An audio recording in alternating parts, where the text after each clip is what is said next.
What is up, everybody, and welcome to the final author panel here on day 3 of TBRCon2024. I hope you've all been enjoying the convention so far, and thank you to everyone tuning into this live stream. I'm Adrian M. Gibson, your moderator for this evening. I'm the co-host of the SFF Addicts podcast and author of Mushroom Blues, my upcoming fungal punk genre-blending murder mystery debut, which releases on March 19th. And on the topic of blending genres, we're here to answer the monumental question: is science fantasy still sci-fi? To help me crack this conundrum is a brilliant panel of guest authors, and I'll go through the panelists one by one, and each of you can just give a quick introduction. So I'll start. We'll just go clockwise with Seanan. Hello, I am Seanan McGuire, and this is Elsinore, who I'm probably going to be yelling at a lot because she is shoving as many claws into my body as she can. I write stuff pretty much incessantly. I also... Oh, are you going to leave? You're going to leave. Yay. I have 2 hands again. Your blood is insufficient now. She doesn't want my blood is insufficient. She has been removing it systematically for the last 10 minutes and is done with me. I basically have a college degree in science fantasy, in that I went to the University of California, Berkeley, go Bears, for a dual major in folklore and herpetology, which is very much the science fantasy degree. And every advisor I had told me I was going to be working at a McDonald's by now. Suck it to all of those advisors. That's amazing, though. I love that you have a double major in that, and perfect that you're on this panel. Tales. We got this. We got this. All right, Con Wong. Hi, everyone. I'm Kuhn, and I am a boring old English major. Me too. I'm the author of the Circus Infinite, out from Angry Robot Books. And my next book coming out from Angry Robot is due out in a year from now. It's another science fantasy. And I'll just leave it at that. Right. Thank you, buddy. Alex? Hey guys, I'm Alexander Darwin. I'm author of the Combat Codes, which debuted in June from Orbit Books. And my second book in the series, Grievar's Blood, is out since December now. So good to see everyone. And book 3, Blacklight Born. When is that out? Sometime in 2024 or later. I think I don't know. They figure it out. I don't have control. After leaving self-publishing, I have no control. So yeah, just take it away. Take it away. All right, Tom. Hi, I'm Tom, or TA Bruno, but that's just what the strangers call me. I wrote Down Below Beyond and a couple other sci-fi fantasies called The Song of Kamaria. And I'm also sporting my finest Adrian M. Gibson t-shirt. Thanks, man. Show them the back, though. Show them the back. The back. Oh, yeah, I could do it. I was about to say I could do that, but then I have to totally strip down. But that's what we're all here for, right? That's what we're all here for. Yeah, right. Forget science fantasy. Right. Yeah. Oh, thanks, man. I appreciate you wearing that. I thought it was awesome. So I'm like, oh, what perfect time to wear it until now. Nice. But yeah, I in my day job, I actually work for DreamWorks Animation, and I love sci-fi fantasy and write it. I'm on my 5th book that I'm outlining right now, and that's where I am. Right on. And finishing off with Aparna. Hi, everyone. My name is Aparna. I am the author of The Phoenix King, which is a sci-fi fantasy. It's my debut novel, which came out in August with Orbit. Shannon, I'm sorry, we are enemies. I went to Stanford, so go trees. The UC Berkeley is our dire enemies. But no, there's all love. As long as we're nerds, English nerds, there's all love. Yeah. We don't have competition here, unless it's like, I mean, we're gonna get into some pretty murky waters with science fantasy and sci-fi and the fantasy and all that shit. We're gonna figure it out. But I want to start off this discussion with a basic question: what does science fantasy mean to all of you? And I'll throw it to Tom first. Oh man, you're wearing my shirt, man. You made me happy, yeah. So I'm just gonna throw this is what I get away. for sucking up to the host. Brown noser. No, I'm just kidding. yeah, exactly. I did it on purpose, and I didn't tell you until now because I'm like, oh, I'm surprised. Sci-fi fantasy to me. Just the quick background for when I first got into sci-fi. I always just thought it was as simple as sci-fi has lasers, pew pew, and fantasy has magic, Expelliarmus or whatever they say in Harry Potter. So I but have come to realize that sci-fi is a very, very deep genre with a bunch of, like kind of layers to it. And I kind of want to consider it a gradient, like there's science and then there's fantasy, and books kind of fall within the gradient. They either lean one way or another.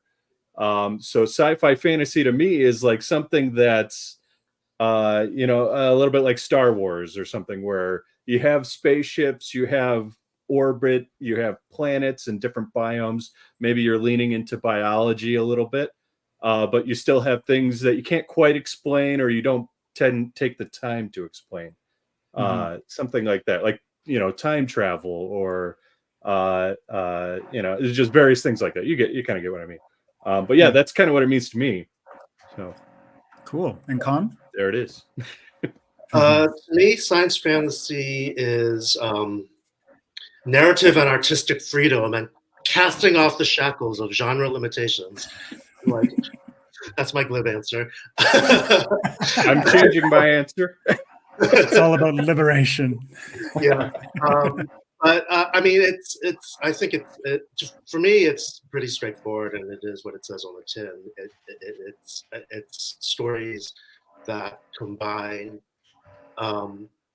scientific or technological elements with something supernatural or magical, in a nutshell. Nice. Cool. And Aparna, what about you? For me, I think just carrying off of everyone's answers, it's like this beautiful blend of both what I always think more so the future and the past. And it's actually something we talked about when I was on your podcast, Adrian, of how I feel like in the modern world, even now, we have quote unquote fantastical elements, which religion, astronomy, we have these remnants of the past, like old religious texts that allow us to discover and talk about the intangible, right? And that's kind of where I see fantasy. Fantasy is quote unquote magic. Fantasy is quote unquote belief, religion. It's the things that make you question the world and admire its beauty, while sci-fi kind of explains it, So for me, science fantasy is like a blend of both the magic and the explanation, but it lives in harmony. I like that. We're all about harmony here.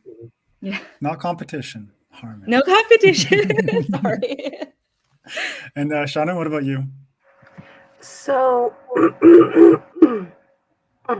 the interesting thing about science fiction versus fantasy is that science fiction can age out. Con Wong mentioned technology being a core component of science fiction. Well, if you look at something like the Epic of Gilgamesh, which is very much fantasy today, a lot of the arms and armament that they were using would have been cutting edge technology. Yeah. Being able to have a sword made of alloyed metal, my God, you're ready to fight the gods themselves. So something can be science fiction today and then slowly fall out the bottom of the genre. A lot of H.G. Wells was hard science fiction when it was written, and is science fantasy at best now, and will just be purely fantasy in another 50, 60 years. John Wyndham suffered the same fate, if suffer is really an accurate term there, because there's no shame in going from science fiction to fantasy. They're both vital. But much as I like to say that fairy tales are proof that urban fantasy is really the oldest subgenre of science fiction fantasy, all early science fiction is proof that science fantasy comes for us all. I like it, the inevitability. Awesome. Alex, you want to wrap up these thoughts? Yeah, no, I like what everyone said. I like what Con said. From my personal perspective, coming at science fantasy, I do like the liberation of it, and I think I personally came at it from an angle of just not really knowing what genre I was writing in and taking from the sources that I was inspired by. And then from like a reader perspective, I think what Tom said about having a gradient is really important, because people tend to, look at it in a very black and white perspective. I think there are landmarks along the gradient that tend to sway readers towards one or the other. Like, for example, like a very heavy landmark would be, does it take place? Is there a planet Earth? And for me, that's like, for me personally, if I'm writing something that has a planet Earth, a Star Trek versus a Star Wars that has no planet Earth, from what I know, Star Trek has one. Come on, man. Yeah, no, that's what I'm saying. Star Trek has a planet Earth, and Star Wars does not. Okay, yeah. And so that, for just being a human that lives on planet Earth, like most of us, I think that's kind of like a defining landmark. But there are a lot of other landmarks that may sway people in one way or another, like as Seanan said, the technology of the time, where that's evolved, magic, not magic, that sort of thing. Right. Okay, this is an interesting jumping off point, and it kind of leads right into my next question in terms of, for each of you, I want to pick your brains about what you feel are some distinctive elements of science fantasy. Essentially, like, what makes a story science fantasy in your mind, whether it comes to like world building. Alex, you just mentioned something as evident as like, does Earth exist within the context of this story? So what are some things that come to mind when you're reading a story and you feel like this is science fantasy? These are some quintessential elements. Aparna? I just knew you were going to pick on me first. You're not wearing a shirt, but you're not wearing my shirt. I know. I guess I should have been indoctrinated into the Adrian cult beforehand. The merch cult. Yeah, right? No, I have to get it at Worldcon. No, for me, for science fantasy, for me, the hallmarks are more so having this element of the inexplicable. So, and I always, this is kind of going back to my first question of fantasy, I think of fantasy as like a lot of world building of myths, religion, kind of explaining the lore of the world. So for example, I'll bring up like in the Phoenix King, a lot of the fantastical elements revolves around some of the religious systems of, fire channeling, the worship of fire, that draws a lot from Hindu mythology. But then the sci-fi elements come from this aspect of how we use instruments of destruction to uphold nationhood, uphold sovereignty, and also how we use that to invade. So for me, it's this blend of like using technology as a means to colonize, to destroy, it can also be used, to further development. But it also needs to have this sense of like deep world building that comes from the lore, the religion that the world is built upon. Yeah, I was going to say, like, reading your book, there is a duality to the technology. It's not necessarily like these are tools of destruction, but it's like people can use them on a basic, like, day-to-day level as a way to improve their lives, as a way of getting around via transport and stuff like that. Yeah. So I think it was cool that you highlighted the spectrum of what technology can bring to the table. Not necessarily that it's just a tool for the government or the nation to uphold its sovereignty and uphold its military might or whatever, but then you kind of bring it down to the basic levels of individual people interacting within local communities and stuff like that. Yeah, I also think like what's interesting is that I'm glad you brought up the duality, because it also goes to the idea of like what's not seen as like sci-fi. So the idea of like fire channeling, fire wielding, it's seen as both as a way that gives sustenance. It's what an entire religion and country was built upon, but it's also a means of destruction. It's how this whole religious system of a prophet used to destroy, invading nations. So it has that duality of, and it doesn't need to be technology. It can also be your religion as well. Yeah, cool. Colin, what about you in terms of some distinctive elements of science fantasy? Well, I think to distinguish science fantasy from science fiction, there needs to be an element of the impossible. So that could be magic, that could be psychic abilities of some kind, or superpowers, or magical creatures, or whatever. And to distinguish it from fantasy, there needs to be some grounding in reality, either in actual scientific concepts, or in, I guess, what I would call, I was about to say what I would call mundanity, but then that kind of makes it urban fantasy. No, so, so for science fantasy, there needs to be some kind of grounding in either some kind of scientific concept, but also I feel like a lot of what gets marketed as science fiction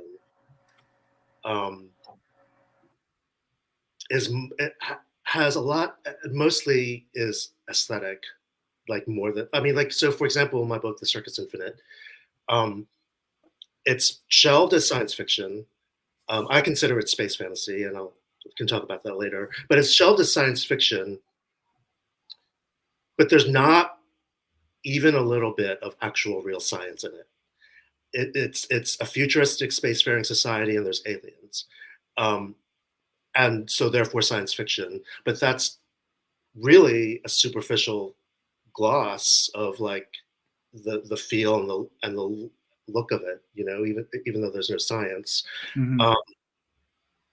So I guess my point is, I don't know what my point is. I mean, there needs to distinguish it from science fiction. There needs to be some element of the impossible, and I think to distinguish it from fantasy,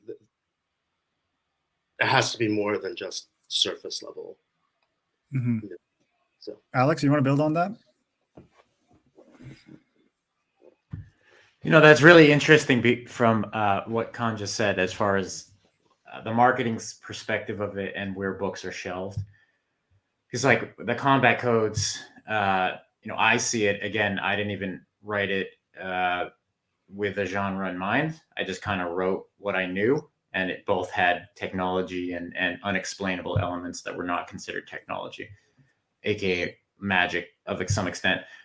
When Orbit acquired it, they shelved it, or I guess is the publisher. Yeah, it's the publisher that is shelving something and, you know, sending it to the booksellers as sci-fi. But most like reviewers / booktubers / whatever, TikTok, Instagram, have classified it like in their lists as fantasy. So it's just very strange and somewhat confounding. And end of the day, wasn't that something that happened when you entered into SPFBO, where it was there was a kerfuffle about like there was like a very heated argument about whether it was sci-fi or fantasy, and I was like, guys, I don't, whatever. Like, I'm not like whatever, but it is what it is. But I guess there's what I think is very interesting is there's a business element to it, obviously, as far as whether a book is shelved as sci-fi or fantasy. Mm-hmm. And obviously a publisher or someone who's self-publishing is going to push it towards that,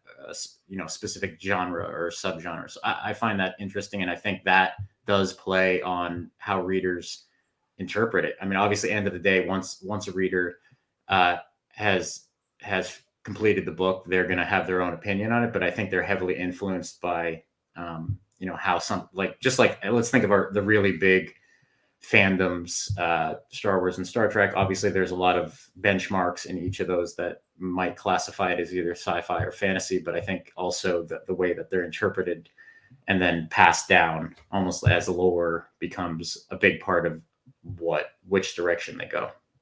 Mm-hmm. And in your mind, are there some distinct things that kind of merge that together? You know, because we can classify it on one side or the other. And I think it's interesting, like Crystal finds your book at the fantasy section at the bookstore. So it's like, we can talk more about. And as Crystal just said, there are some bookstores, and I don't know how that works. Like, I guess maybe a publisher will push a bookseller towards, but at the end of the day, it must be the bookseller that's deciding how it's shelved.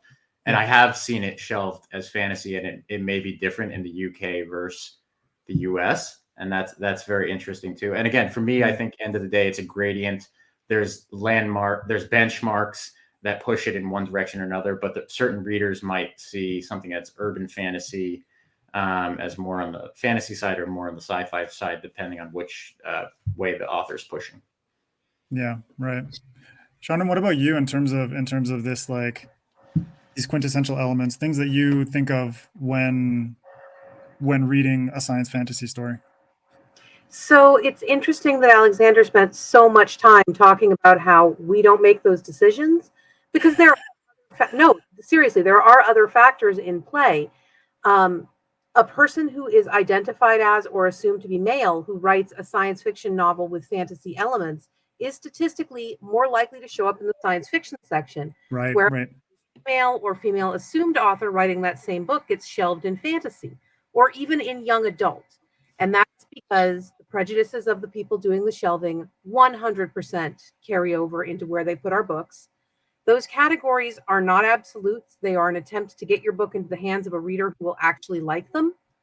Booksellers are a little more invested in granular marketing than, say, the producers of the Mean Girls movie, who just did their absolute best to trick people into going to a musical. And it wasn't even a good musical. The Broadway show was fantastic. The version that they've put in theaters is terrible.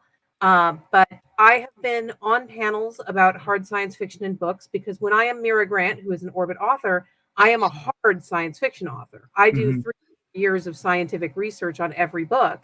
And I've had people congratulate the male author before me on his incredible made-up science and then start arguing with me about a subtle point of virology that has been proven or disproven since the book came out.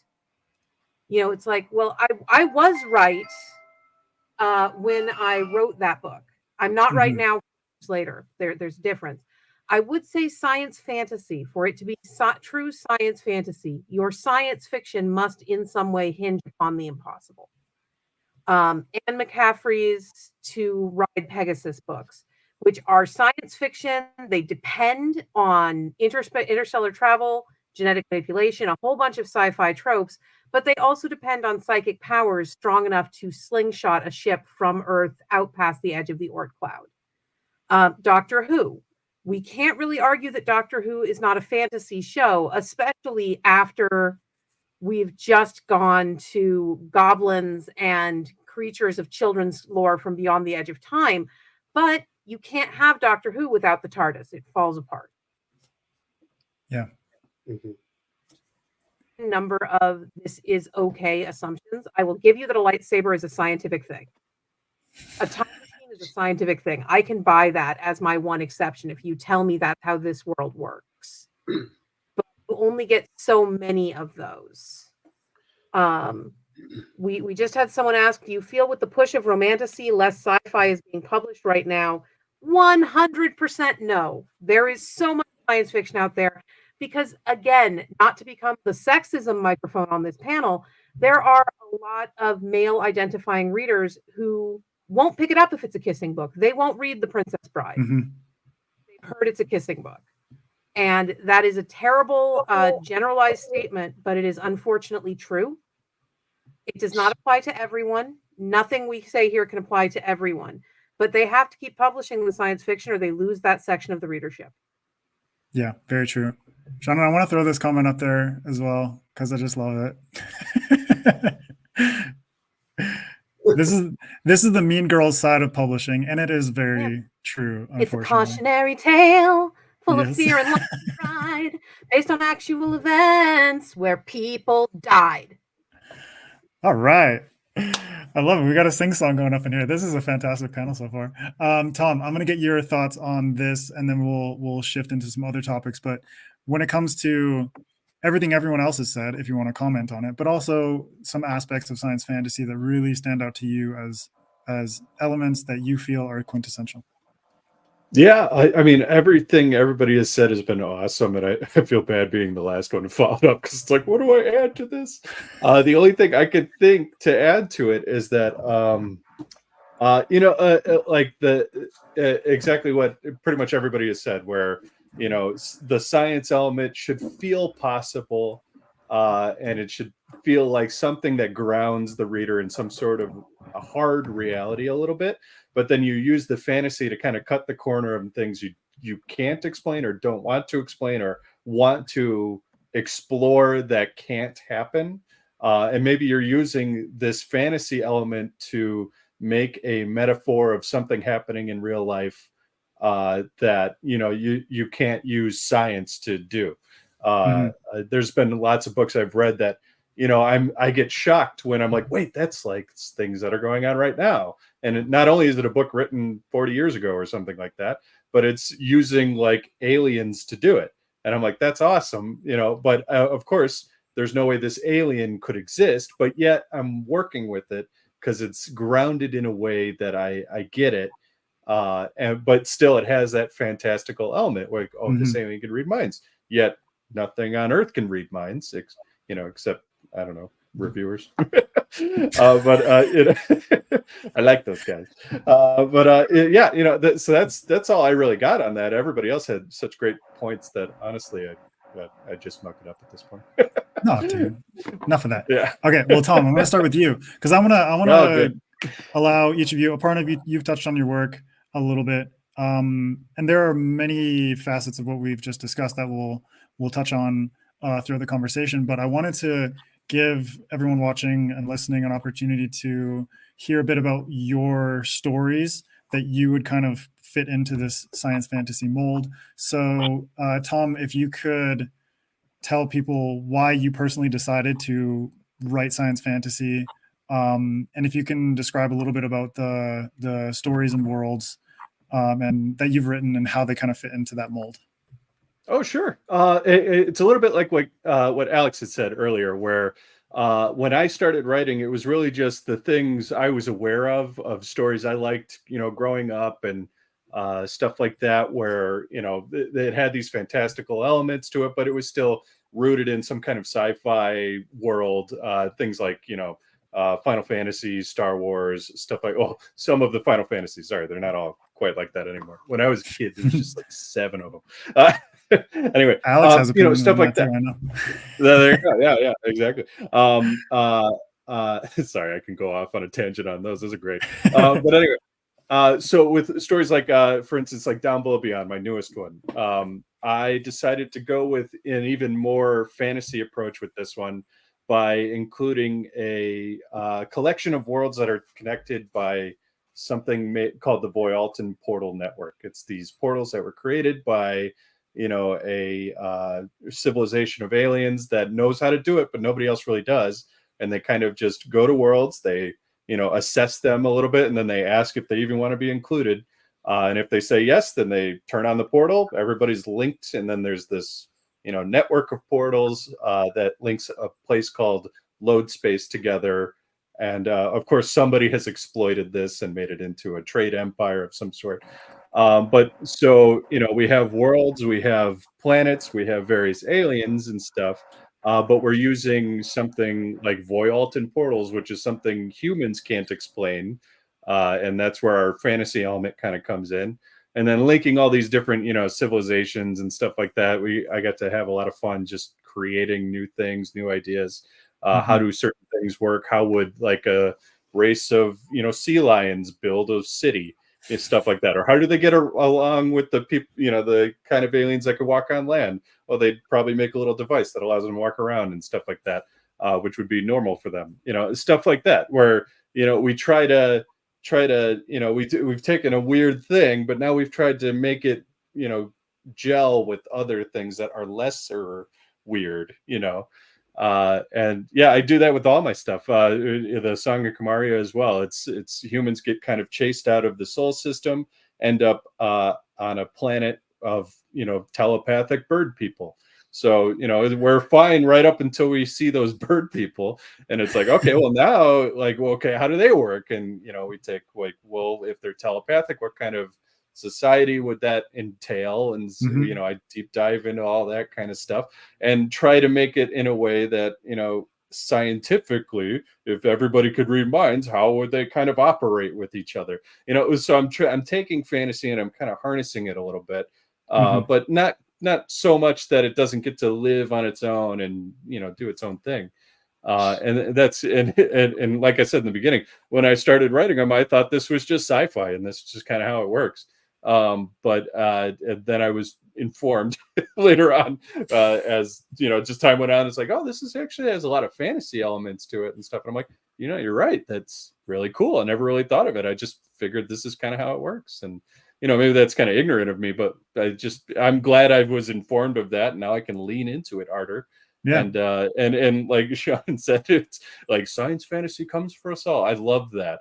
Because yeah, and I mean, no matter, even if I figured out how bird people could telepathically figure us out, eventually I'm going to be wrong about that. So it's No, but kind of it's like nice you- to be able to like jump ahead and then just kind of be Yeah. wrong ahead of time. No, it's like science fantasy didn't come to you. You went to science fantasy. There you go. Yeah. I Rorschach. Alex, Alex, do you want to elaborate a little bit on your experience? Because you mentioned how you kind of stumbled into it too, but what? And just to Go I definitely do. Just to pick up on what Tom was saying that I really liked is, as far as the telepathic bird people, what I think I've just kind of come upon that I really like about science fantasy is that, you know, I think it's rooted. Much of science fantasy is rooted in familiar. You know, fantasy is rooted in familiar through tropes and characters that you can identify with, and the worlds are familiar. It you know, mirror images to our own. But as far as science fantasy, I think you can really start a reader in something that's extremely familiar, something that is actually either our actual world, you know, meaning Earth, or some environment that it is something people have actually experienced, and then take it to something that is unexplicable and fantastical. And to you know, that I think all fiction does that to some extent. But I think science fantasy has the best of both worlds, which is really given the namesake of it, because you're able to take from that. And so the Combat Codes, my series, you know, takes on a question that is very pertinent to our world, which is, you know, how are our disputes between nations solved? And it has an answer, which is single combat between champions, and all the politics and the world building is manifest from that single question of how would a world be laid out if all disputes were solved through single combat. And as far as the fantastical elements, that's just kind of my own enjoyment writing, throwing things in like, well, you know, they would be fighting in these circles that would affect them. There would be certain circles that they fought in that the crowd's, you know, boos or cheers would, you know, literally sway a fighter like a magic spell, an incantation would, or maybe make them very angry, which would potentially, you know, be a negative to their ability to compete. So. Yeah, I like it. And like the isn't it like the platforms themselves are like made out of different materials that can so those are the circles that they fight in, the platforms. So various, and again, I don't have a concrete science background, and I know if you dig yourself down that hole of trying to explain things too thoroughly, then readers will certainly you know, go down that road with you. And I did not want to go down that road with this book, although I am writing a science fiction, and there's a lot of research involved, and that's a whole, as Shannon had said, with the 3 years of virology research, I've just hit the tip of the iceberg there, and it's a lot of work. Oh, definitely, dude. And Shannon, what about you? Why did you decide that you wanted to write science fantasy? Was it like a conscious thing, or was it something that you kind of stumbled into as well? Again, I'm a girl, so I keep getting filed as science fantasy, whether I meant to or not. I don't really have a choice in that. What I wanted to write was horror. I really wanted to write horror. And it turns out that even when I host a zombie apocalypse, I'm more interested in the scalpel than the shine. You know, I want to see the science. I want it to make sense. You know, T.A. Bruno, Tom, thank you. I'm sorry. I'm terrible at names, so I try to pronounce them correctly. No worries. I probably should just pick Tom for now. Yeah, Tom was mentioning figuring out how different things would work. We have a term for that in the furry community called fergonomics.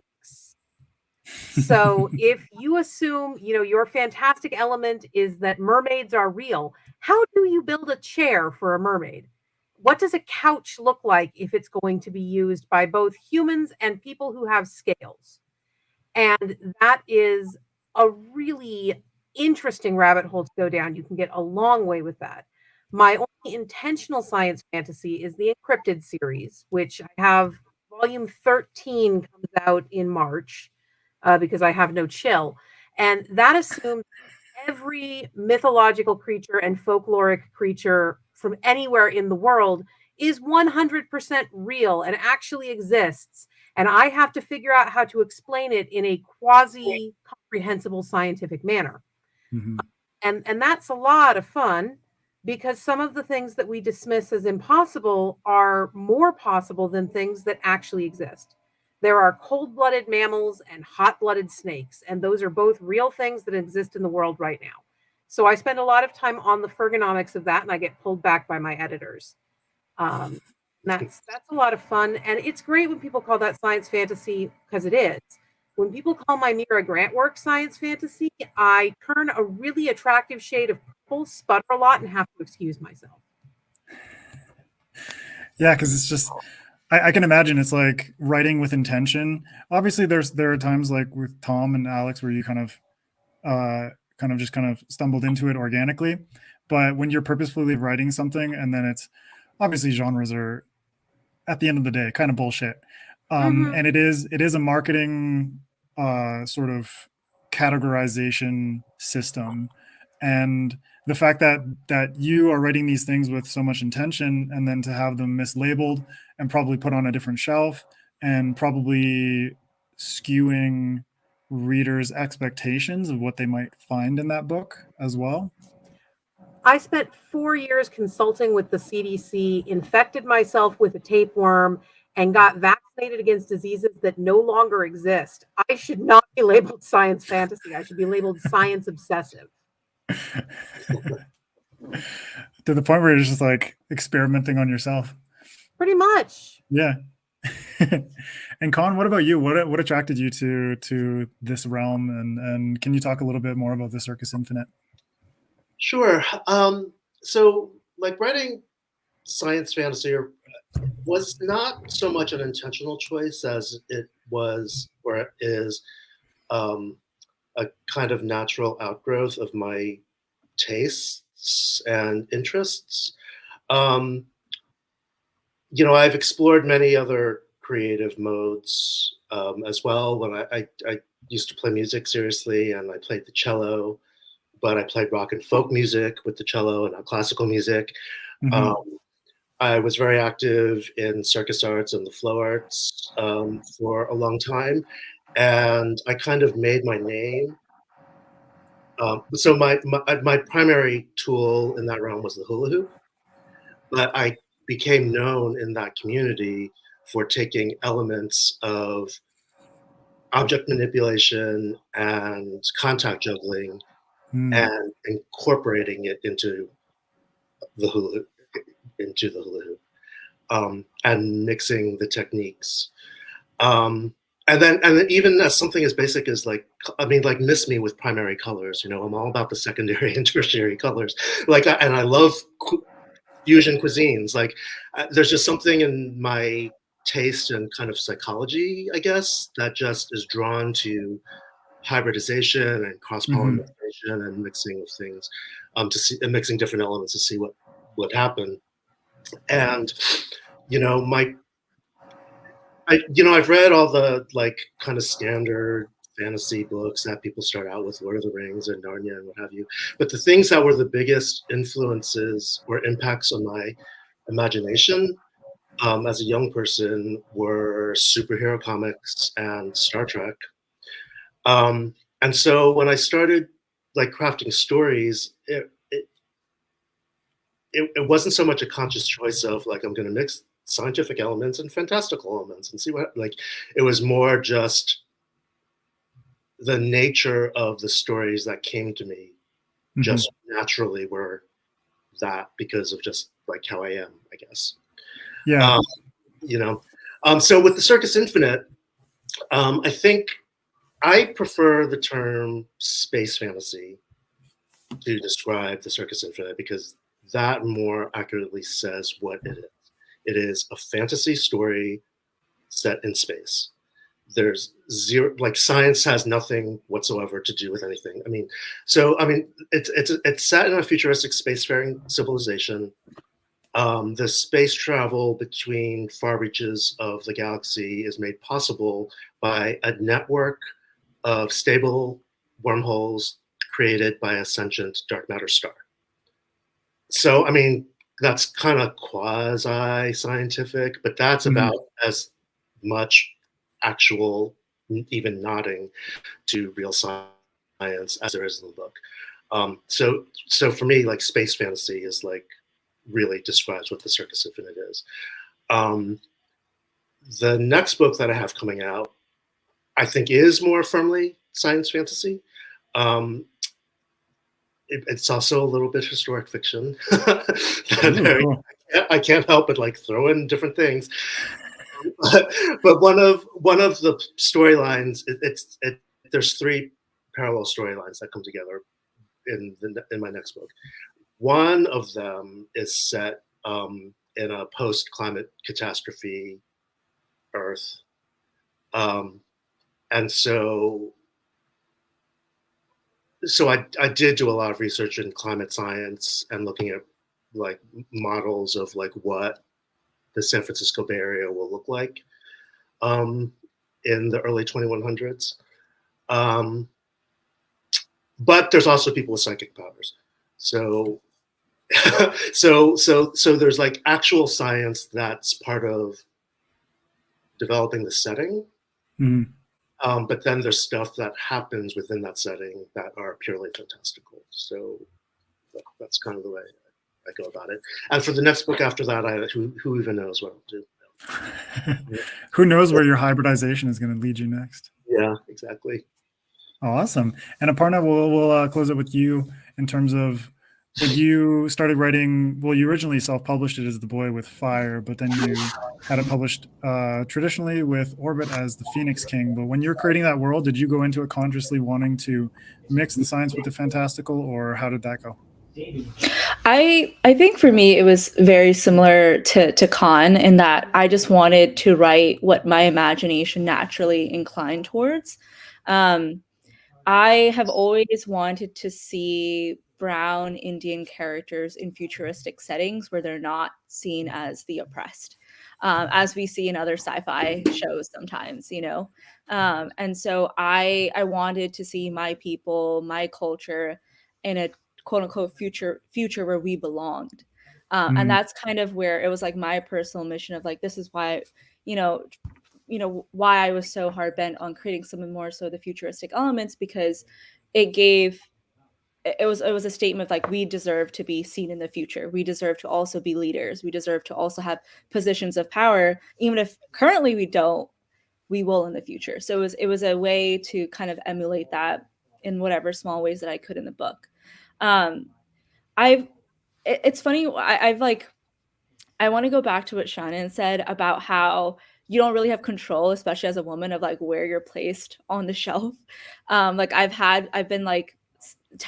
was tagged in one angry review where someone said this book has too much sci-fi. I thought this was hardcore fantasy, 1 star. And I was like, oh my God, I'm so sorry. I did not mean for that to happen. Also, why are you tagging me in this? Yeah, that's just vindictive. It's like, come on, just keep that shittiness to yourself. Yeah, so to me, it's like I've always believed that, you know, even in our present situation, we're quote unquote blended between the future and the past. You know, we have billionaires going to Mars right now, or attempting to go to Mars, going to the moon, and yet we can't stop ourselves from believing in the things that we can't explain, like gods, religion. What does it mean to be loved? What does it mean to be seen? What is identity?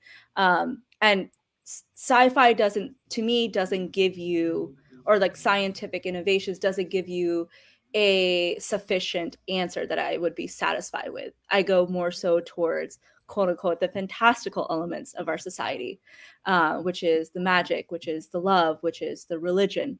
And that's where I find comfort. So when I was writing The Phoenix King, it almost seemed natural to bring both of those elements to it, because, you know, even in a futuristic society, we will always have our own gods. We will always have a religious belief. We will always have one way, even like we may have figured everything out, But I think it's human hubris to believe we will explain everything. And that's why we have that fantasy. That's why we have something to explain the impossible. And so that's why the Phoenix King also has, they might be futuristic, but they believe in this vengeful goddess who will, come and save them all one day, because they can't explain where they came from. Yeah. And Aparna, I want you to kind of kick us off on this next question, which is building on what you said, building on what Seanan said, and this kind of this sort of notion of what publishers or authors, the kind of confusion that arises from how to market these kinds of stories, and then from the reader perspective, the kind of expectations that they might have in mind that are, they're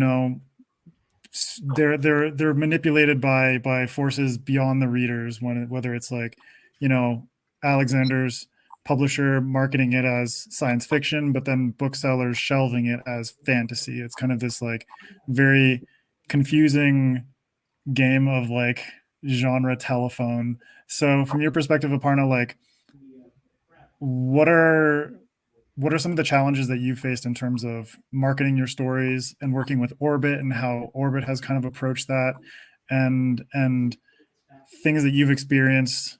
You've already talked about that 1-star review, but other experiences that you've had when it comes to readers reacting to something based on what they thought was the truth about how your book is marketed and the genres and all that kind of stuff.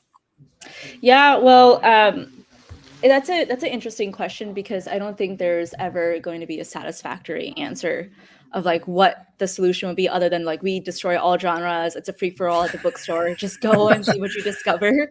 But I think people love order. They love to be like, whether you like to be categorized or not, people like to have categories to understand where to go in the bookstore. But in terms of Orbit, so I remember having a very clear conversation with my past editor, and she was saying like how I think Alex, maybe you were talking about this, like when they create the BISAC codes, which are the codes that they use, I think, in the Library of Congress to where to shelve your book. And that's like, is it fiction? Is it fantasy? Is it sci-fi? And they have those little subgenres. And that is just like a legal, I don't know if it's a legal system, but it's a way that the Library of Congress uses to keep tabs on your book and record your book. And she said that, your book leans more fantasy than sci-fi, so we're going to put under fantasy. And yet I'll get readers saying this felt like an Indian version of Star Wars. And I'm like a little confused because there's no space. There's no space travel and whatnot. And so I really believe that, publishers are not the answer when it comes to how to perfectly emulate or convey the idea of science fantasy. I think that goes more so towards the reader community, who always, I think, has a better grasp on what they want to read than publishers do.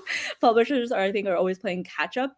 So I think I would more so lean on the reading community, because every readers are smart individual people who have a great love for storytelling, and they're the ones who can more so perceive like this is quote unquote science fantasy, this is quote unquote hard sci-fi, this is quote unquote more so fantasy or urban fantasy or space fantasy. I think we should let readers have the power to do that versus publishers. Yeah, I like that. Okay, everyone unmute. I want this to be just like jump in when you have some opinions. We're going to build on what Aparna is saying and kind of try to dissect the big question, which is like why some readers, authors, industry folks consider science fantasy not to be science fiction, or consider it to be not fantasy. I just want to open it up to all of you, whoever has some comments on it. Well, by definition, just the fact that we're calling it science fantasy, like by definition, it is neither science fiction nor is it fantasy. It truly is its own thing. And I think, and Aparna makes a really good point. Like it's really ultimately the readers who determine, I think, the ultimate legacy of a book and how it's considered. The genre considerations really are for selling purposes, and I think whether something gets shelved as sci-fi or shelved as whether a science fantasy book gets on the science fiction shelf or on the fantasy shelf. I think a lot has to do with the proportion of fantastical to non-fantastical elements. I like the way Aparna has described some readers responding to her book. It sounds like it has to do with how much of a particular thing is in there. And of course, Shannon's point about the gender context today is also very well. Yeah, I won't say more. I won't say more about that. That's Okay. Does anyone else want to jump in? I feel like that kind of, nails it for the most part. It really is just kind of like a funnel to, try and get it in front of the reader that they think might like it the most. But I'm self-published, so I kind of get to choose that. But I've been wrong. I've been told that my book leans too fantasy and stuff. So I think at the end of the day, just like Aparna said, that the reader is going to decide what it is. And there's only so much we can kind of do on our end to like funnel it that way so that more people that like that kind of thing get it. But yeah, when it comes to like the broad stroke of it, we can have there's only so many categories that like a bookstore will hold, unless you get like a gigantic, mall-sized bookstore, which would be awesome. I would love to go there. But you gotta go to Powell's in Portland. Ooh, okay. Yeah, I didn't know this. Yeah. This sounds like heaven. That's awesome. Sean, have you been to Powell's in Portland? Far too many times. I was just there 2 weeks ago for an event. Yeah, we keep saying that readers are smart, and readers are very smart, but readers are also people, and sometimes they want exactly what they want. That's part of what genre is for. I read a lot of fan fiction. I love fan fiction. It is a genre into and of itself, and it's always free and in my computer, and that's great. But if I click on a piece of fan fiction that says it is Veronica Mars, slow burn, all of those other things, and what I find is a fast-paced Avengers heist movie, it doesn't matter how much I would love a fast-paced Avengers heist. It has just pissed me off righteously. Yes. I bought a trilogy of YA novels during the lockdown because they were ostensibly about a horrible global pandemic killing everyone. And I love global pandemic books. They are my comfort reads. So I bought this, and then it was not about a global pandemic. It was about giant nanotech from space that fell like snowflakes and melted you if it touched you. And I'm pretty sure they were actually pretty good books, but I hated them. I left one of them out on the porch to get killed by rain because they lied to me. They told me they were going to be one thing, and then they were something else. Yeah. That's why very much got a match. Books that they then don't deliver on the romance tropes they have promised, and readers get mad. That is absolutely accurate. If you are writing in a genre and presenting yourself as in that genre, you need to fulfill the rules of the genre, or your readers are going to feel tricked and deceived. So genre is mostly important because it is like labeling whether or not something contains nuts at the grocery store. That's a good way of putting it. Yeah. It's kind of like the promise you make the reader, right? Like there's a base level promise made there. It's like, I'm not going to let you down. I wrote sci-fi at least. Yeah. And then hopefully they like the rest of the weird stuff you do. What are some ways that authors can kind of approach that in the terms of like, I know obviously like once you get into TradPub, you lose a bit of control in terms of like what your final book blurb is going to be, for instance, but like ways that you can kind of like pitch your book to readers to give them the most clear idea of what expectations they have going into it, such that, like with you, Sean, reading that book, thinking you're going to get a global pandemic, but actually you're going to get like a gray what is it, like the Grey Goose scenario? I think that's like Yeah, it was a Grey Goose apocalypse. scenario. I mean, pretty sure they were good, but I hate them. Yeah. Know the genre. It's because you were deceived. Writing. It's because you were expecting something. Yeah, I don't like to be lied to. Know the genre in which you are writing and be able to clearly present that to your editor. Listen if they tell you that you are wrong so that you can be prepared with a defense. If they tell you, oh, this is a romance, and you're like, but there's no happy ever after, and I didn't deliver on these 6 romance tropes that are going to make people mad, you're the one that's going to take it in the teeth from readers if they present it that way, because you're the one that will be lying. I write urban fantasy. I don't write paranormal romance. I've had people review my urban fantasies as if they were paranormal romance. They are really, really bad paranormal romance. I think that there is 1 on-screen sex scene in 36 books total. That's, if you're here for the spicy, I'm serving white people food. Like, this is not going to make you happy. But I'm honest about that. Social media is your friend in that area. You will never reach everyone, but just be upfront about what you've written and what you're presenting. Hey, I'm your bland white bread author in terms of spiciness, but I've got good diversity and I've got an interesting folkloric approach to the entire globe. So this is what you will get from me, and this is what you won't. You really can't control it all. My publisher likes me, so they tend to listen to me, and they still put a cover on a recent book of mine that I actively asked them not to, because it made a promise to the reader that the book did not fulfill. Right. Yeah. So. It's so tricky, man. Yeah. Because like Alex, like for you, from your transition from self-pub to traditional publishing with the Combat Code series, how was it for you to be able to like have that control of how you were marketing it, and then working with a publisher to kind of rebrand it while maintaining what you had sustained before with the series, but also introducing it to new readers with new covers and all that kind of stuff? Yeah, certainly there are a lot of positives and negatives. It's tough going from self-pub, where I actually enjoyed, to some extent, running a little business that was, the self-published book, my little sphere as far as marketing and hiring cover artists. I like that sort of thing, but it was just really taking too much of my time and not it wasn't my main stream of income, so it became an issue. And so traditional publishing with Orbit, the positives were, of course, getting a good team on board and them taking the reins on all of that. And of course, I had throughout my opinions on various things, and I voiced it, as Sean had said. I think I voiced it pretty well at various times, and was also open to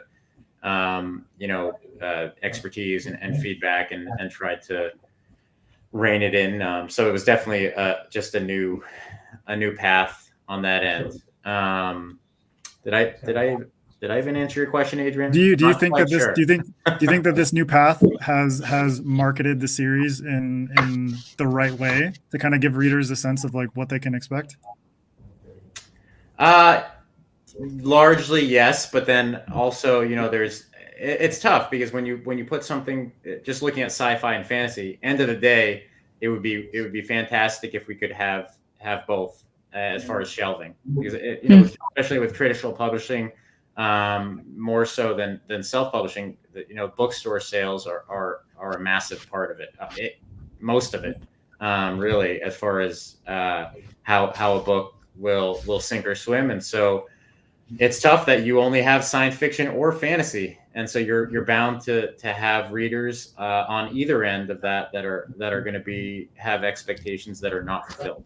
As Sean was saying, Sean was talking about subgenres, and that those get very specific. And so if you mess up on a subgenre and they think it's one subgenre and it's not, then you're really messing up. But as far as science fiction and fantasy, there are much broader strokes that readers expect or don't expect. And I think, but that just comes with the territory. But it would be nice.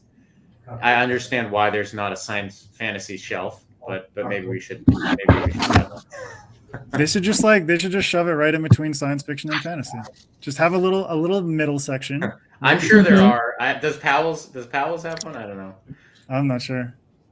So the Shannon, issue you wanna with say the science fantasy shelf is it would almost immediately be populated only by books by women and by people with non-English names. Yeah, I Because understand. science fantasy is very much viewed as lesser by a large proportion of the community, and they would put us on the lower step. And I wish I could sound less cynical. I hate that I sound this cynical, but it is true. It is true. You're right. Yeah. At the end of the day, it comes down to marketing and to what is going to sell to the appropriate audience, and that's what's going to win. Those are the wins that the publishers will follow. Mm-hmm. I would love it if we could be a tiny bit more granular, but even there, things get screwed up. There's a bookstore near me that has an urban fantasy section and a paranormal romance section. And guess who is pretty reliably in paranormal romance, where I will do nothing but piss off and upset readers. Yeah. What's really, I want to carry off on that because there's this new genre that's come about called romantasy, right? And there's a lot of hubbub of like, what does that even mean?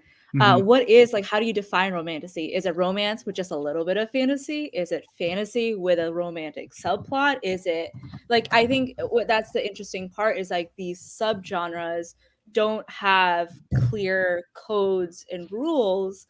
Even with like, we spent a whole panels discussing what is science fantasy, right? There are no, the clear concrete rules might differ from person to person. For romantasy, that might differ from person to person. So again, like it's this really tricky game of categorization that I feel like at the end of the day, authors don't really win at, because if you're blending different genres together, how do you put that in a succinct way, like that's pithy and marketing forward, like this is X, Y, and Z, but actually it blends all of those things together and it might be too long to put in a blurb. Yeah. I mean, Aparna, for your book, it's like, since you do have this like, what is it, like enemies to lovers kind of element to it with the romance, are there, how many readers do you get, or just in general, like feedback that you've read where people say like, I didn't know there was romance in here, and either they dislike that or they really like that, or somewhere in between? Well, if you go on my social media channels, you will realize that there is an enemies to lovers, because I will. No, like half of your like TikToks are like, you want to see how spicy shit gets? Yeah, I was like, but this is okay. I will also, my Indian ancestors will be sad because it's very mild. There's no spice in my books. Yeah, it is. So it is very mild. It is, and and that's just what I feel comfort. It's like when people ask me, it's like, is it spicy? I'm like, no, it's not. Like it's swoony. If you like swoony books, you might like swoony that. is a good word for it. Yeah, swoony, yeah. But otherwise, no spice. Sorry, you got to go to paranormal romance for that. But it's really funny. Don't go read Shannon's books. It's really funny you bring that, because like I'll get varying, like I've heard from like I'll get like DMs, like very beautiful DMs from readers, or I'll get comments where people will say like, oh, I didn't realize the slow burn aspect was like just correct, like like I want that it was like perfect, like they don't kiss until like 500 pages in, like this is what I want. And some people are like, I wish they had gotten together sooner. I'm like, you can't, that's where I'm saying like these subgenres are so specific to person and how they define it. Like even with the romantasy, like someone just commented that it has its own nomination category in Goodreads. Personally, I saw books on there which I wouldn't think would be romantasy. I thought they were more like fantasy with a little bit of a romance element to it. And that's where like things kind of get murky and gray. And as Shannon said, you might start pissing off readers who think like, oh, I want a romantasy that's spicy, and it's just people like like messing around and maybe riding dragons. I don't know. Does anyone else have any comments on all this genre, this nebulous genre shit? Tom? No, I'll just I don't want to get into it. It's timey-wimey, weird, lots of blending, lots of very specific things, and yeah, like we kind of said it, like at the end of the day, I think the reader is the ultimate judge of where things belong, and we don't know. It's like pitching balls at a batter, right? Like you don't know if they're going to hit it or if they're going to, totally miss it or just, throw popcorn at you from the stands or something like that. But yeah, no, I think it's interesting. I this conversation has been pretty awesome about, like the blend of it and just how, because you think, I felt like when I read the title, like, oh, is sci-fi, truly, or sci-fi fantasy truly sci-fi? I'm like, well, yeah, duh. And then like after hearing everything, I'm like, it is, but there's so much to it, and it's very subjective, and it's just interesting to see. I wonder where things will be in like 10 years with reading and everything. Yeah, because we've been talking so much about readers and the sort of sway that they have in subjectively, individually dictating what they feel this particular thing is. But I feel like fandom is one of the most, it can be like the most invigorating thing, but it can also be the most like toxic thing. And I'm looking specifically at things like someone in the comments was asking if we'd already touched on the Star Wars, Star Trek kind of contrast. And we can kind of dig into it a little bit more, but then it's like you have the fandom behind things like the Marvel Cinematic Universe. And I would argue that so much of the Marvel Cinematic Universe is science fantasy, whereas it started out being more based on Earth, more scientific with things like Iron Man, but then it is like you start to introduce Guardians of the Galaxy and you introduce Thanos and the Avengers and all this different kind of stuff. Shit gets really science fantasy, and then for, like Con, you were saying, actually, I write space fantasy. And when people look at Star Wars, they might immediately think this is sci-fi from a general pop culture and sort of like, public lens. But once you get into it, it's like, no, actually there's like weird magic, and there's kind of like a cult of people who use that magic and then have like light sticks that they fight each other with and are able to manipulate like reality. It's fucking science fantasy. It's space fantasy at that point. So it's like, how do you all feel about the ways in which fandom have kind of pushed this forward with, I think, movies more so than fiction have been debated within fandoms, and fandoms that kind of like compete with each other? Because I know Star Wars and Star Trek fandoms are kind of like, there's a lot of teasing that goes on between them and whatnot. So whoever wants to jump in. I'm just going to add something real quick. It's funny that you brought in Star Wars, because I remember reading this interview with J.J. Abrams where he calls Star Wars a spiritual story. Like, he doesn't say it's not a sci-fi story, it's a spiritual story. And if you start, and it's funny because when you start peeling back some of the layers, the idea of the Force, the Jedi, you see there's people who like bring up how there's like associations with Buddhism and Hinduism. There's a lot of, the idea of the Force is very similar to the idea of Brahma, and like how this is this ultimate reality of the universe. So I feel like it's really interesting, just reiterating your point, where like something that the artist, the creator, who might have this idea, but once it goes out to the general public, the perception, maybe it's like, oh no, this is about like swords, like light sticks, and like sci-fi or sci-fi fantasy. It's not a spiritual story at all.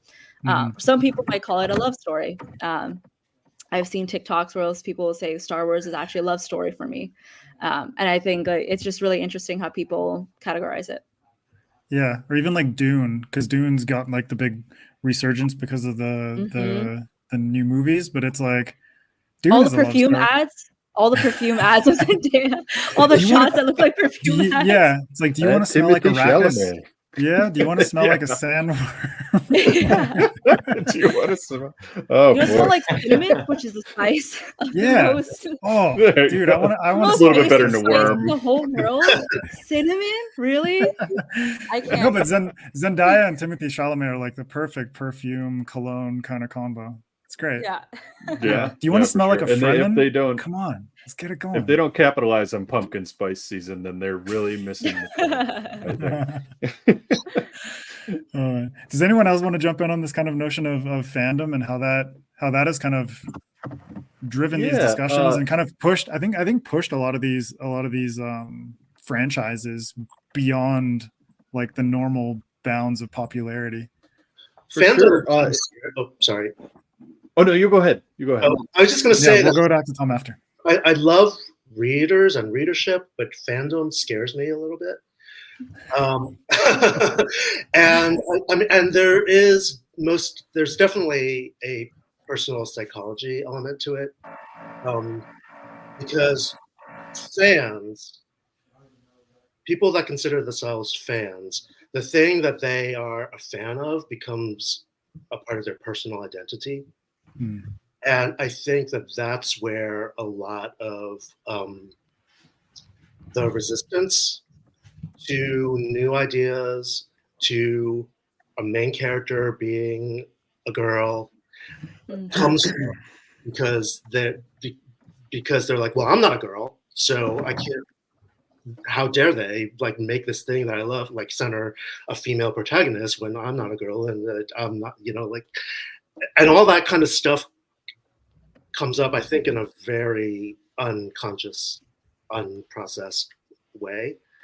And that freaks me out, honestly. And that's kind of why I stay out of fan spaces, even of things that I am a fan of. So that's all I have to say about that.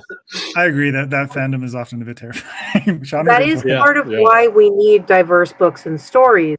It's not just that seeing yourself in fiction is a very powerful thing.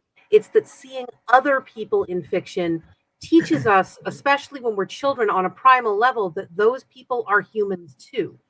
And it sounds ridiculous that needs to be learned, but everything needs to be learned. Short of breathing and having a heartbeat, you learn everything. No one ever told me that I couldn't identify with a little white boy because I wasn't one. And yet we hear all the time, I couldn't identify with that character because their skin was a different color. I couldn't identify with that character because their genitals were different. I couldn't identify with that character because they loved a gender that I don't love. So we really just need to keep broadening the diversity in stories in order to make that stop. And it's never going to completely stop. There will always be people who prefer to read about characters that look like them. And that's a good thing. I have a friend who is from a combination of marginalized groups. And at this point, she will not read any books where the main character doesn't share at least two aspects of her identity. Because she spent her entire life being told that little white boys were relatable and she was not.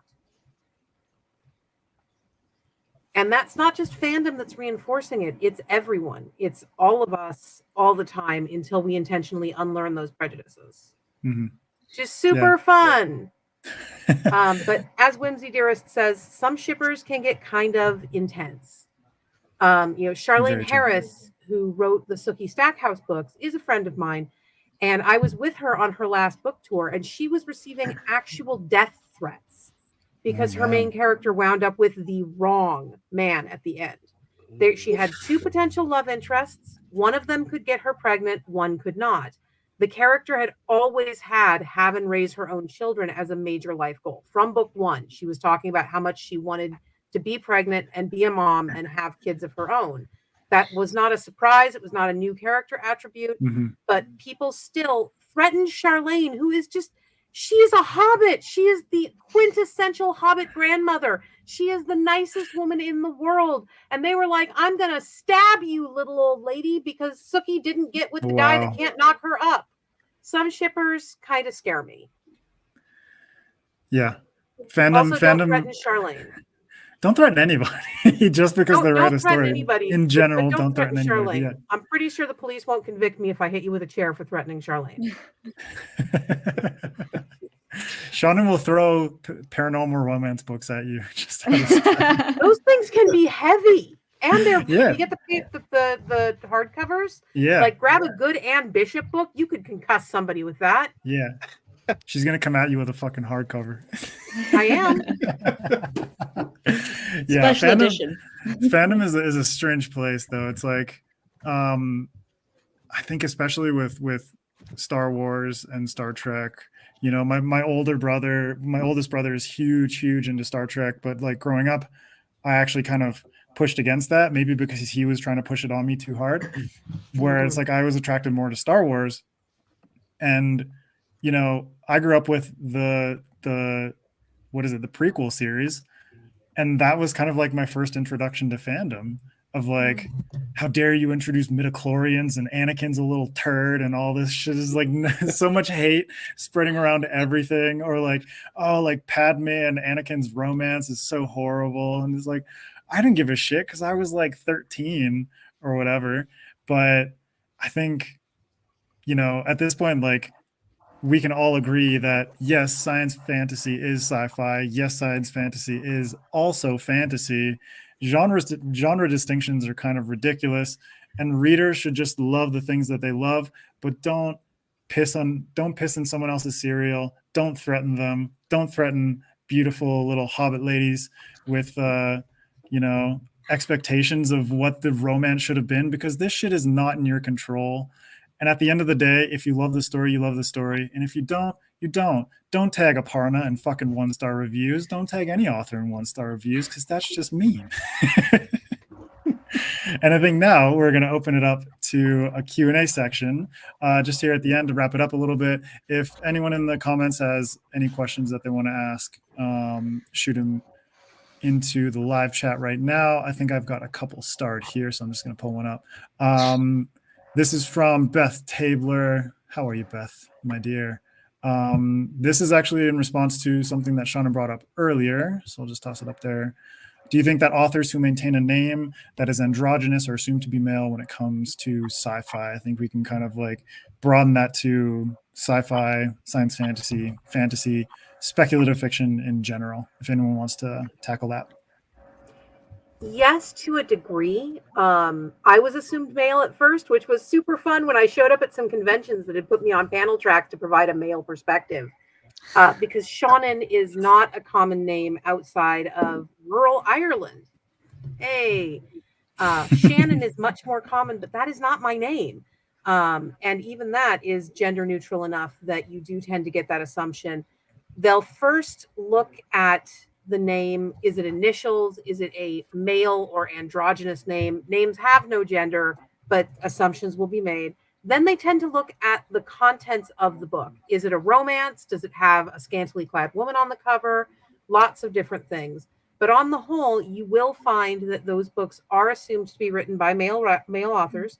Rob Thurman experienced that. Basically, any of the initial people experience that. J.S. Fields experiences that. And it can be a sales boost long enough to get people invested in the series before you go, hey, guess what? That's a party. You want to come to my signing? Aparna? I would just wanted to add that it was something. It's actually a question that came up for me when it picking like my pen name, if I wanted to go with my real name, or do I want, because in fantasy, sci-fi, science fantasy, if it's a woman's name, sometimes people don't pick up the book because, as Seanan just said, they have like these prejudice, they have these like notions of like what this book will be. Oh, it might be YA because it's a female assuming writer who's writing it, so it has to be YA. It could never be adult, you know. And so I don't have a middle name. My friends call me no middle name Verma. And I was like, I have to make up a fake initial.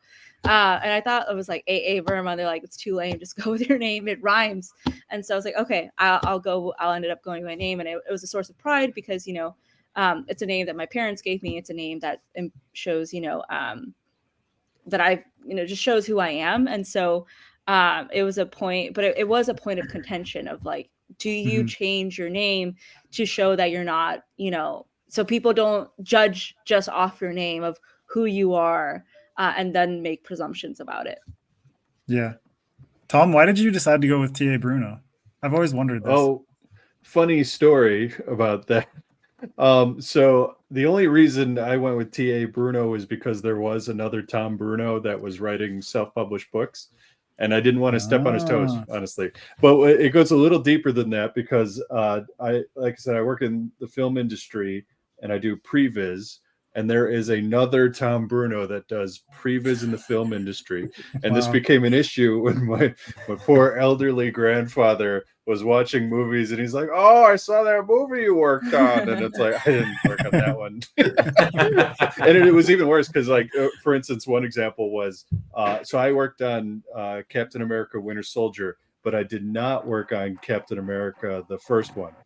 And my grandpa went and watched the first one. He was like, oh, and I rooted. I was cheering when I saw your name. And I'm like, grandpa. Anyway, so yeah, that was first. And then as I went into making my own books, I'm like, I just quickly Google. I'm like, oh, there is another Tom Bruno. I'm like, I'm not doing that again. So I just went with T.A. Bruno. It stands for Thomas Andrew Bruno. That's it. So Totally a little bit funnier of a story than just, I liked it. Your poor grandpa. He's so proud of you.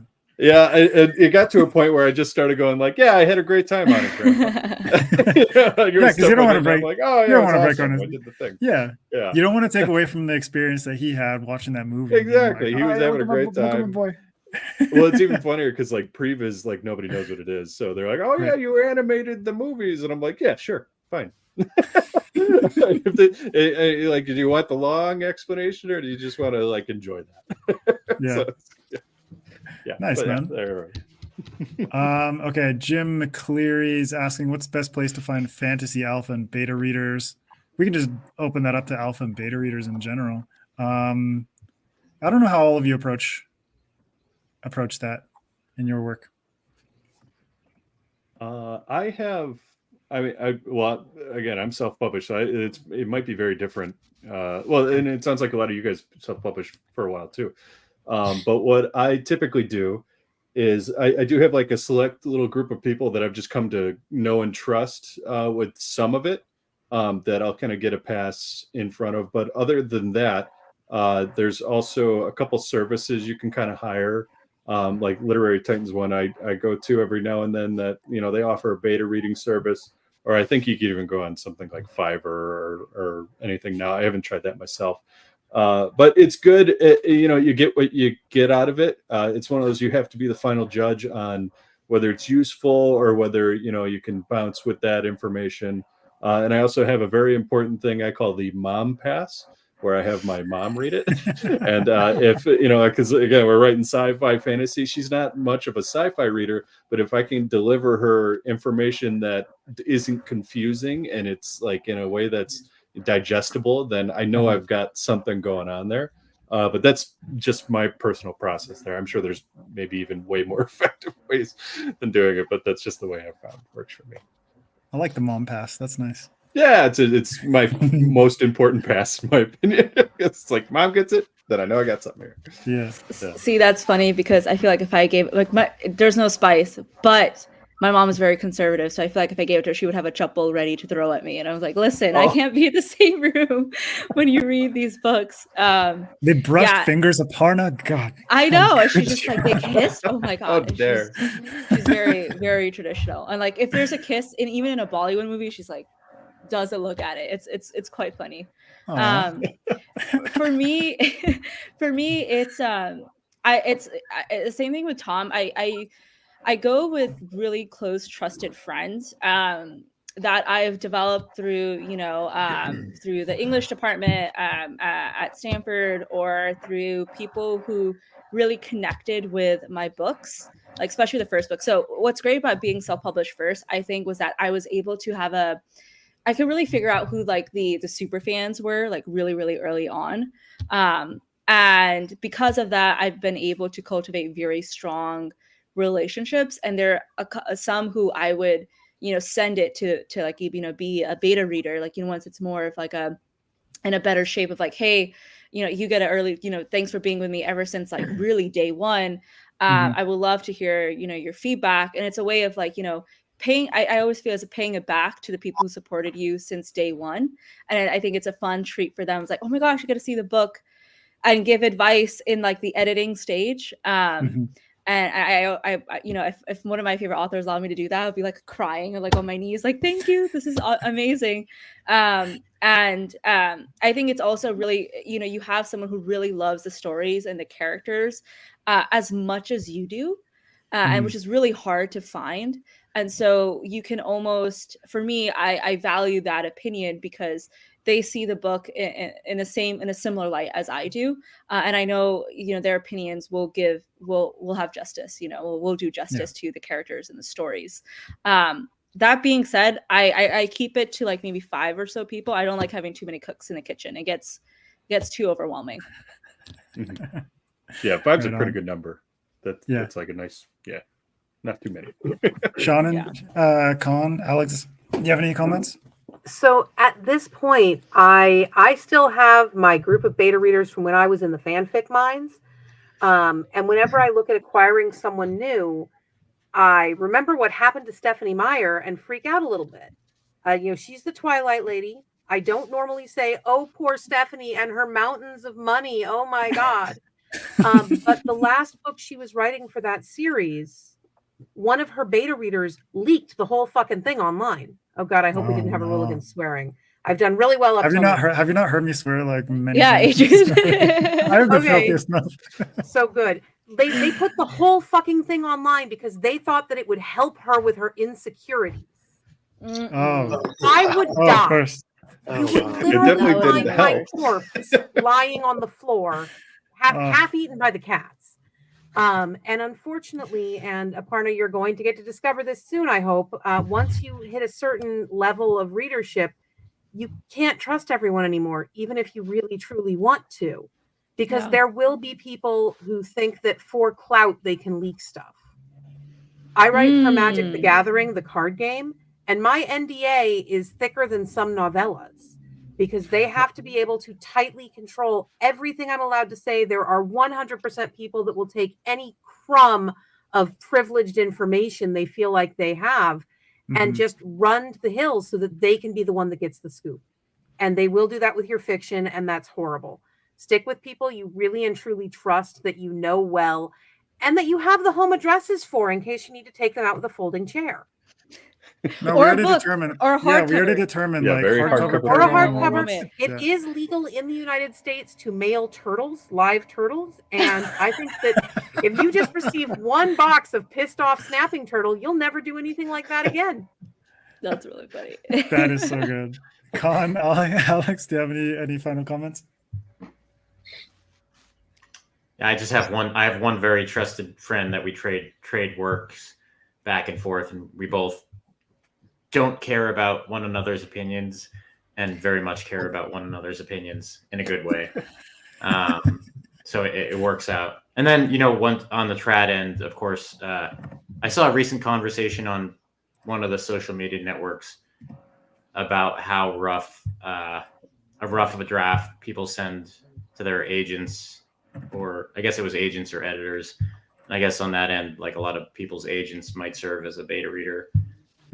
And it's different if you're a querying author. That's going to be a completely different experience. You know, whether or not you have alpha or beta readers prior to querying versus if you are already have agented, then you might send some pretty rough stuff to your agent depending on your relationship with them. Yeah, and there are some agents out there who do not want to do edits or Correct. sort of like beta passes, but then there are some who are really keen to be involved in the process. Yeah. I will just add quickly, it's really important to find your community. I was very lucky to get folded into a couple of Discord communities of writers, and they were early readers. Some of them were early readers on Circus Infinite, and subsequent books I've read, or I've written. And for Circus, you know, not that I'm anybody now, but before Circus was published, I really was. And I have several friends that are really, really voracious readers. And I liked the way that they talk about the books that they like and the way that they kind of really dig into books that they don't like and why they don't like them. Mhm. And so I knew I could trust. So I knew that they were well read enough, widely read enough, and did not mince words as far as their opinions. And so that's who I went to for my first beta readers. But now tends to be other writers I know and also my agent. Yeah, it's important. Find your community, find the genres that you love. Fuck what anybody else says about them. I think we can all agree at this point that we've gathered that genre distinctions are kind of bullshit. Science fantasy can be whatever you as an individual want it to be, whether you're a writer, whether you're a reader. You just got to find the right people to read it, and hopefully they won't bombard you with 1-star reviews or anything like that. And hopefully they'll give you smiles and high fives and all that instead. And not misshelve you. Yeah, exactly. And we're not going to mail fucking turtles to you. We're not going to Why not? It's No, stuck 'cause at the table, though. if they give us smiles and hugs, I'm not going to mail snapping turtles to you. I will mail them turtles, a snapping like- turtle, but I could Yeah. send them a nice slider. That's Yeah. true. Yeah. Okay. If you like Shauna's book, she'll mail you a nice turtle. But if you do something bad to her, she'll mail you a snapping turtle. I think that's what we can all agree on. All right. Well, closing out, I just like all of you to let folks know where they can find you on social media if you want to promote your work a little bit. Shauna, we'll start with you. So you can basically find me just about anywhere if you can spell my name. I am on Twitter, Blue Sky, Tumblr more than anywhere else right now. My website is SeananMcGuire.com, and you can find me on TikTok lurking and liking people's POV videos, but not ever posting anything. Really, Tumblr is probably the best place to actually be sure you have located me. Right now, Twitter is just whining about the fact that I had a pipe burst in my garage last week. And I do have, this is a light year for me. I'm so happy. I only have 4 books coming out. So I have a book coming out in March that is Aftermarket Afterlife, and that is the 13th book in the InCryptid series. And don't read it if you haven't read the first one. You'll be very confused. My publicist would like me to stop saying things like that, but it's true. Discount Armageddon is the start of the series. That is where the Fergonomics really come into play, and it's probably the most science fantasy thing I've done. So pick it up. Have a good time. Also, I just had a pipe burst, so book sales are good. There's something for everybody. Awesome. Thank you, Shannon. And Khan? So my website is conwong.com, and I am on Blue Sky and Threads and Facebook and Instagram. Just find my name, or maybe add author. Conwong author on a couple of those, but you look up my name, there I will be. The Circus Infinite is out now, and it's available wherever books are sold. My next book is called Down in the Sea of Angels. It is not due out for another year. And we're entering into the editing and cover design and all that good stuff. So I'm going to be laying low for a little bit about it, but I'll just forewarn you now in about 9 months. Awesome. Thank you, Con. Alex?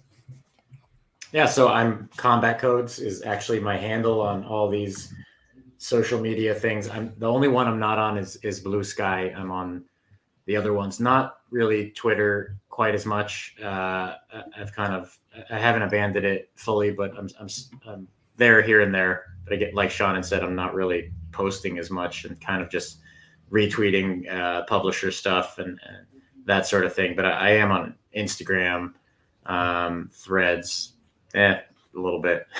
I started doing that a bit, so Combat Codes is the handle on all of that. Yeah, and go pick up Combat Codes and Grievar's Blood. And Tom? Tom, or T.A. Bruno, as to not get mixed up with the other Tom Brunos in the world. And I wrote Song of Kamaria trilogy and the Down Below Beyond that just came out. Currently, I'm just kind of outlining something and seeing kind of where it goes. It's been pretty fun so far, drawing a lot of pictures. You can find me on pretty much all of them, all those social medias at TA Bruno Author. The two I use the most seem to be Instagram, and I'm still on the Twitter X thing they call it now. I post a lot of stuff about just reading and writing, and I also do a lot of art, so I post some of that stuff too. And do it. Awesome. Do it, man. Aparna? Yeah, well, due to my job, I'm sadly chronically online, so you will find me all the time on social media. I'm most active on TikTok, which is Aparna Writes.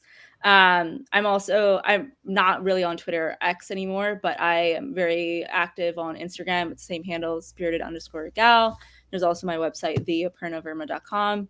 The Phoenix King is available anywhere. The second book, which I don't think I can reveal the title yet, is currently undergoing edits. And I'm very excited. We're hoping, so like the first book has artwork inside, and we're hoping, I'm trying to get my publisher to get the second book to have colored artwork. So please, fingers crossed it happens. We'll see. Orbit, are you listening? If you're listening, I'm watching you. Awesome. All right. Well, thank you all so much for hanging out with me, talking science fantasy. I really appreciate it. Just showing all your knowledge, having some fun, spending some time with us here at TBRCon2024. You can find me pretty much everywhere at Adrian M. Gibson, or you can check out my podcast, SFF Addicts Pod. We got new episodes out every Tuesday. Khan's been on in the past on a panel, Tom as well. Done interviews with Alex and Aparna. Sean, we got to get you on the podcast as well. But yeah, hope you all check it out. And I just really appreciate you spending the time here with us today. And thank you very much. Have a great evening and enjoy the rest of TBRCon week. Thanks, Adrian. Nice work, man. Thank you, everyone. Thank you, Adrian.